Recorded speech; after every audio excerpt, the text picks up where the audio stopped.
अयोध्या में एक ब्राह्मण हुए।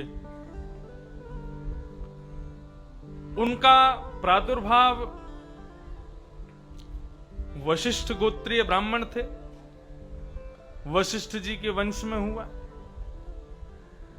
तो इस नाते से वो रघुनाथ जी को अपना शिष्य मानते थे।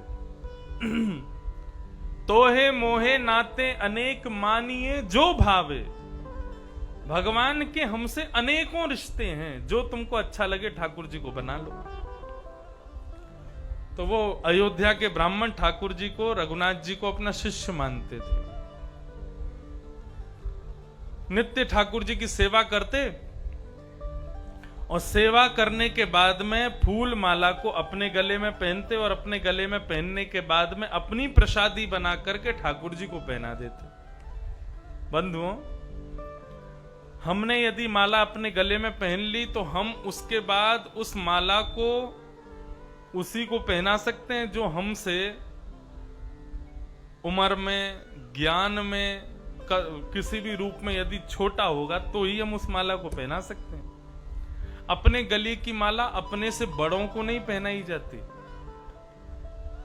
कई बार ऐसा होता है कि मंच पे लोग आते हैं प्रणाम करने के लिए, हमको माला पहनाते हैं तो हमारी आदत है हम माला पहनते नहीं, हम एक ही माला पहनते हैं बस, वो मोंगरा की माला।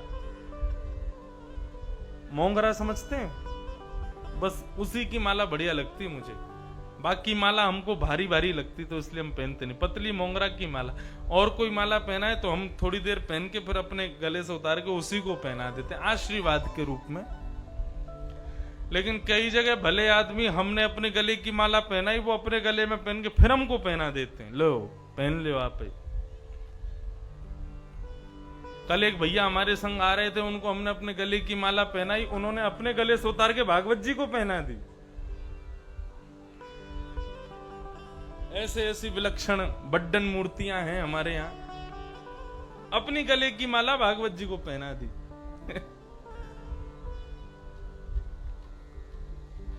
अपने अंग पर चढ़े हुए वस्त्र, अपने गले में डली हुई मालाएं, जिसका सेवन हमारे शरीर ने कर लिया, उस वस्तु को फिर अपने से बड़ों को या भगवत तत्वों को या भगवान को नहीं प्रदान करना चाहिए। एक प्रकार से वो झूठन मानी जाती है। झूठन ठाकुर जी को या बड़ों को नहीं दी जाती।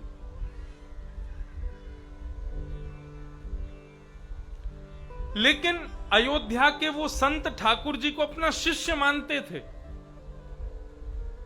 इसलिए शिष्य को तो अपने गले की माला पहना सकते हैं गुरुजन, तो रोज माला पहन करके ठाकुर जी की सेवा करते और फिर अपने गले की माला उतार करके अपने ठाकुर जी को पहना देते। वो ये बोलते मेरा शिष्य है, भगवान को शिष्य मानते। एक दिन कुछ संत आए, संतों ने जैसे ही ये दृश्य देखा तो महाराज अयोध्या में बड़ी निंदा हुई उनकी।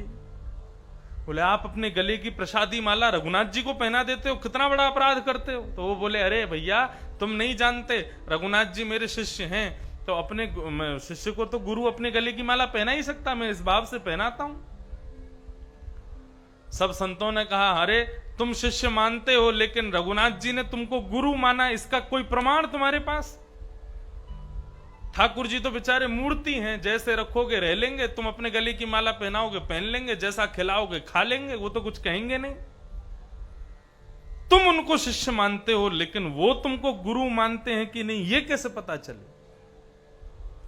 संत बोले तो फिर तुम ही बताओ कैसे मानोगे। बोले कि यदि कल तुमने अपने गले की माला रघुनाथ जी को पहनाई और रघुनाथ जी ने सर झुका के तुम्हारी माला को स्वीकार कर लिया, तो हम मान लेंगे कि रघुनाथ जी भी तुमको अपना गुरु मानते।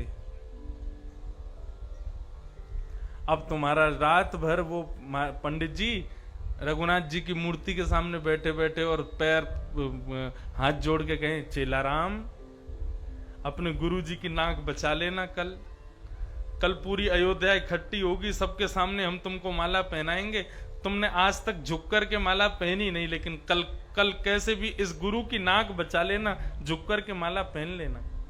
मैं तो जानता हूं कि तुम मेरे शिष्य हो, तुम मुझे गुरु मानते हो, लेकिन संसार को दिखाने के लिए ये थोड़ा सा नाटक तुमको करना पड़ेगा। हे रघुनाथ, कल कृपा करके अपनी गर्दन झुका के हमारी गले की माला पहन लेना। रात भर रोते रहे। सुबह महाराज संतों का जमावड़ा इकट्ठा हुआ है, सबके सामने उन्होंने ठाकुर जी की सेवा की। अपने गले में तुलसी की माला पहन ली और जैसे ही अपने गले की माला अपने सेवित रघुनाथ जी को पहनाने लगे तो रघुनाथ जी की मूर्ति का सर नीचे झुक गया और उन्होंने उनके गले की माला को अपने गले में स्वीकार कर लिया। तो हे मोहे नाते अनेक मानिए जो भावे, ज्यों त्यों तुलसी कृपाल चरण शरण पावे। भगवान से जो चाहो वो नाता जोड़ लो। इस कथा के बाद यही करना है। यहां जितनी माताएं हैं, ठाकुर जी को अपना पुत्र मानो, ठाकुर जी को अपना बालक मानो। एक बार ठाकुर जी को अपना बालक मान लोगी, पुत्र मान लोगी ना, तो जैसे अपने अपने छोटे छोटे बालकों की तुम ध्यान रखती हो ना, ऐसे फिर ठाकुर जी का ध्यान रखोगी। कल ही एक पोस्ट आई मेरे पास में, एक हमारे ब्रज में कोई भक्त आए कहीं बाहर से, उन्होंने ठाकुर जी को, इतने बड़े ठाकुर जी हैं उनके, लड्डू गोपाल, आजकल बड़े बड़े लड्डू गोपाल रखते हैं लोग घरों में, लड्डू गोपाल की सेवा पूजा करते हैं। तो लड्डू गोपाल उनके इस वर्ष 4 साल के हो गए। तो 4 साल के हो गए तो उन्होंने सोचा अब 4 वर्ष के अब गुरुकुल जाना चाहिए। तो वृंदावन के विद्यालय में जाकर के अपने लड्डू गोपाल का एडमिशन कराया है। और वो गोपाल जी अभी उन्होंने 1 हफ्ता हुआ है, रोज स्कूल जाते हैं पढ़ने के लिए। छोटे से गोपाल जी वो क्या करते हैं, बोले कि वो उनके पिताजी लेकर के जाते हैं उनको बॉकर में बैठा के और क्लास में जाके पीछे बैठा देते हैं। बाकायदा उनका टिफिन है, उनकी बोतल है पानी पीने की, और उनका बढ़िया कागज कॉपी पेन सब लिखा सब है उनके पास। तो गोपाल जी जाके बैठते हैं, पूरी पढ़ाई करते, जो होमवर्क मिलता है टीचर उनकी डायरी में लिख देते हैं। घर लौट के आते हैं तो वो पिताजी कहते तुम तो थक गए होंगे, अब तुम सो जाओ। गोपाल जी को सुला के उनका होमवर्क पिताजी पूरा कर देते हैं, उनको रोज स्कूल भेजते हैं पढ़ाने के लिए। ऐसे ऐसे भाव लोगों के। बंधुओं, ये भाव जब तक प्रकट नहीं होगा ना, तब तक ठाकुर जी मिलेंगे नहीं। मीराबाई ने ठाकुर जी को पति नहीं माना होता तो ठाकुर जी कभी नहीं मिलते।